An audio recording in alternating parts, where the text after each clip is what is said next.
On this stage, we both got procedurals because I was standing in the box at the start of the stage and Eddie was standing outside the box. What you're supposed to do is straddle the box, and at the start of the stage, you step into the box. So we both got procedurals on this, so it's minus 10 points for both of us.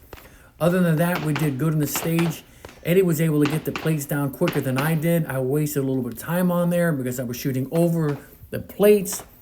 But other than that, we were neck and neck. I was able to beat him on the stage, but barely, like maybe 2 seconds. So bravo, Eddie, you did a great job on the stage.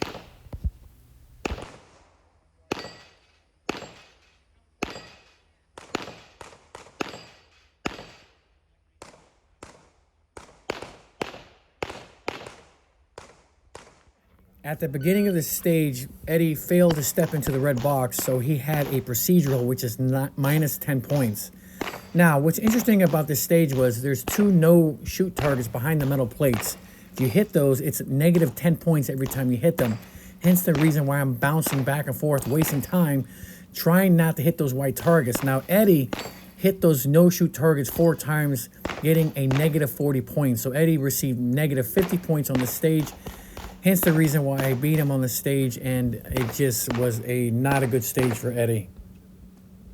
Now here on this stage, there's a lot of running and gunning, and the problem I have here with Eddie is he decides to run backwards, which is pretty unsafe and also slow. The other issue here is Eddie ran past the window, which wasted even more time. He probably wasted a good 3 or 4 seconds there. And at this point, there's really no way I'm going to lose this stage as far as speed and time. And I was able to win this stage considerably on my time and speed. Another problem here is Eddie. I'm not sure if he let the gun run dry again or if it was a malfunction, but it took him some time to clear the malfunction and get back on target. And he loses this stage as well for time. On this stage, Eddie was actually able to beat my speed and my time, but keep in mind he's using a 9mm with optics, and I have a 40 caliber with iron sights, and I also had a malfunction, and I wasted over 3 seconds trying to clear it, but I was able to clear it and get back on target and finish the stage. But congratulations, Eddie, on beating me on this stage. Now on this stage, Eddie decides to start from the right, and I started from the left.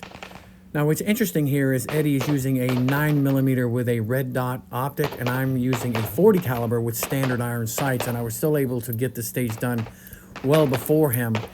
And the important lesson here is that Eddie is a new shooter, and he did not do a magazine exchange on the move, and he ran his weapon dry at these last 2 targets, and then he realized it and had to do an emergency magazine exchange, which slowed him down.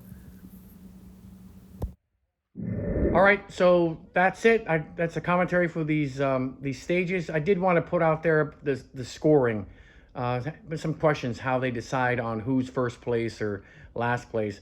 Basically, what they do is they take your time and divide it by your score.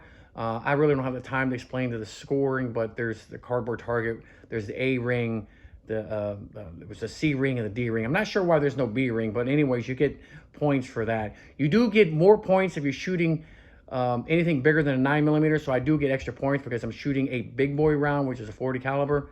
Everybody else, I believe, out of 26 competitors, I think there was 25 shooting 9mm. I was the only one shooting the 40.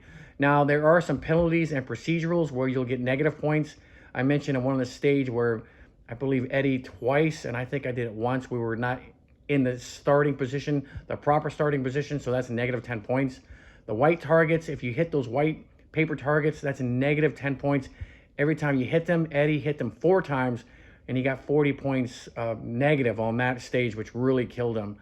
So yeah, it's easy. It's as fast as you can get through the stage, as many points as you can get without being disqualified.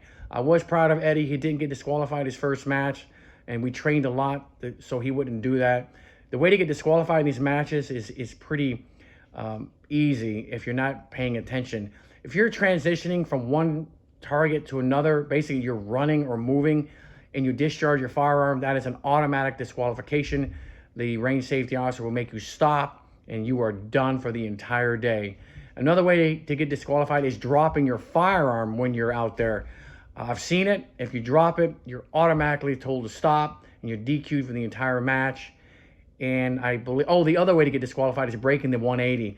So basically, imagine the firing line as a straight line.